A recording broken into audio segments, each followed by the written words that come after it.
Alright guys, so now for the top cutting, you must have known that you are going to fold in line with your bust over 4 or the chest over 4.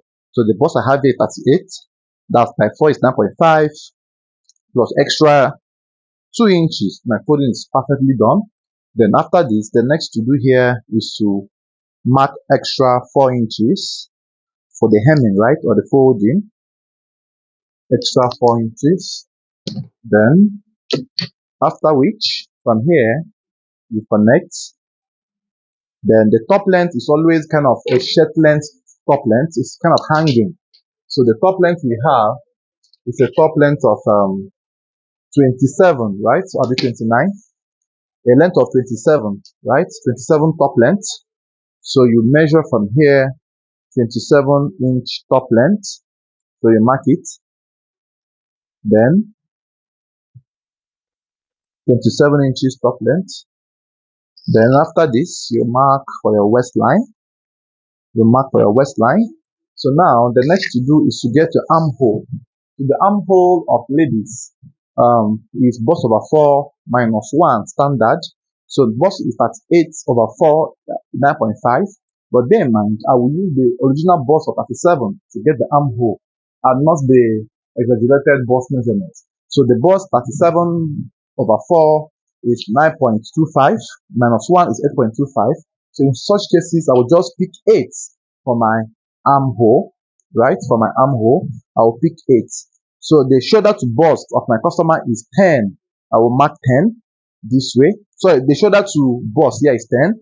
Then the shoulder to shape is 16. I will mark 16 this way. That these things are measured from the customer, right? Then you extend the line in this form. Extend this line as well in this form. So invariably, if you have not learned how to get your armhole line, the formula states that the difference from the armhole to the bust is always 2 inches. So from the bust point, you can come up by 2 inches always to get your armhole line.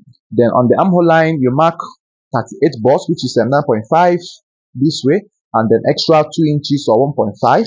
Then the shape, which is the waist now, it has 36, so that's 9. So you mark 9 this way and mark extra 1.5 or thereabout. Then from the slits, you normally have an opening at the side. So 4 inches is enough for the opening. From that 4 inches, come up by 4 again. Then shoulder is 16, that's 8 plus half, that's 0.5. Then slope it by 2.5 inch this way, and then mark 2.5 inch down for the sloping of the shoulder. Then connect the lines accordingly as shown. Connect the lines in this way as shown.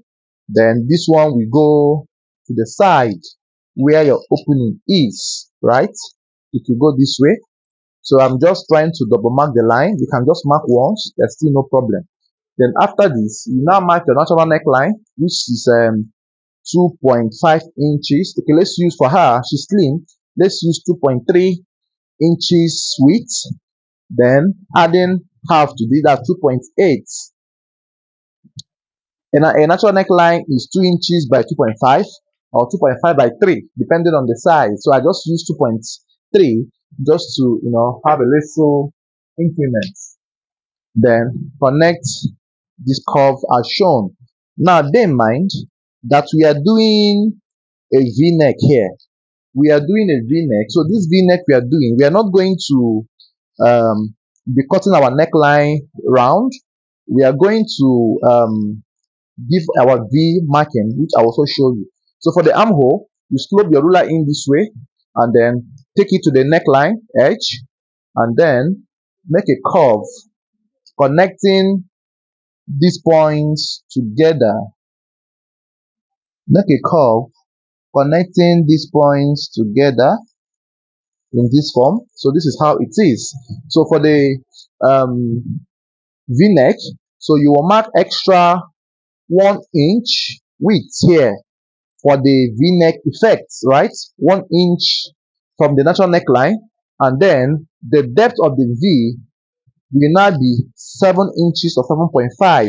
Let's use 7.5 this way. So you connect it in this form, then bear in mind you are going to mark half an inch inwards here. This half an inch is for your notching.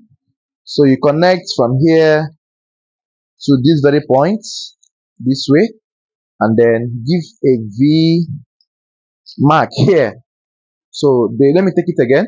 The width of the neck is 2.3 and then 2.8 for the natural neckline. So I connected in this form, and then I went in again by 1 inch for the width of the neck, and then gave the depth to be 7.5, and I marked half an inch in this way, and then connected to that half an inch, then give this mark here to intercept at that point. So I hope you are seeing clearly from there. So now this cutting I am doing now is to enable me have a V-neck. But before I cut this V-neck, I'll first of all cut my round neck, because this will be my guide in order for me to get a perfect neckline. But you have to make sure you mark the both at once, so that when drafting everything will be considered, right? So you mark and cut in this form. Mark and cut in this form.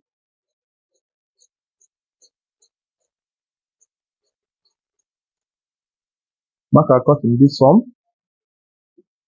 And after which, this is where it comes. So let's now cut the back.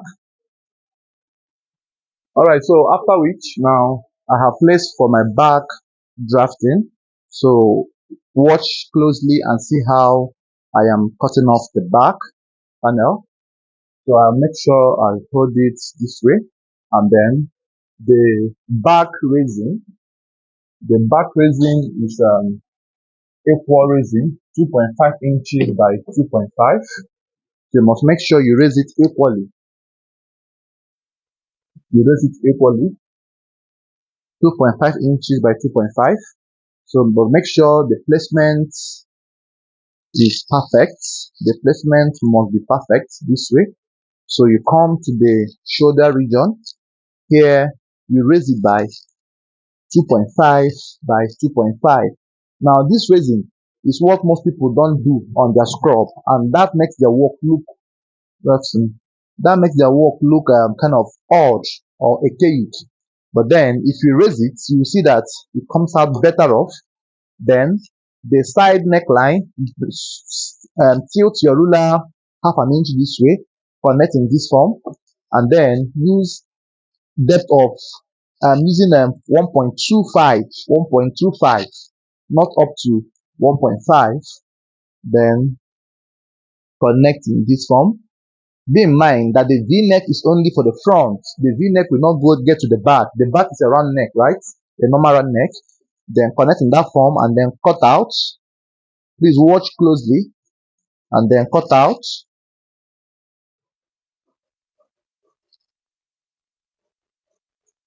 Cut out this way.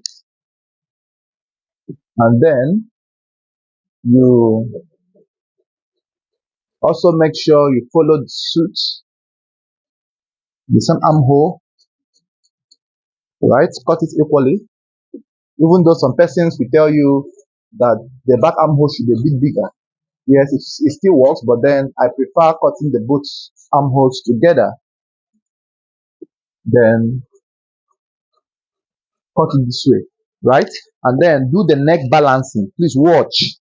Do the neck balancing. That is the reason I did not cut this first. Then bend this to come to the front this way, and then make sure you trim off the excesses at this neck edge. Trim it out. The neck excesses must be trimmed out this way. So once it's properly trimmed out, then the next to do here is to also cross-check the armhole area. So the armhole area seems to be okay, so I'm okay with that. So fine-tune this other area as well to make it look neat. The back top length, I like leaving 1 inch or 3/4 of an inch. I'll show you when we are sewing for the neck balancing, because by the time you drag the front down, the neck will balance and give a perfect curve. This is why I do this. But if you don't leave this 1 inch, if you now drag it down, the back will now jump, right? So having said that, now the next thing to do here is to cut the back facing, the sleeve, and that is all you need to do. So for most of us whom are here to watch my videos on how to cut sleeve, please, I have made an explicit video on how to cut sleeves and back facings. Please kindly watch it on my channel, and then I will show you guys how to do the sewing of this. So the assignment is now go and watch the video on sleeve cutting and back facings on my other videos on senator cutting. It's still the same sleeve, the same back facing, right? Follow the process of the drafting. I will see you guys in the sewing tutorial. Thanks for watching.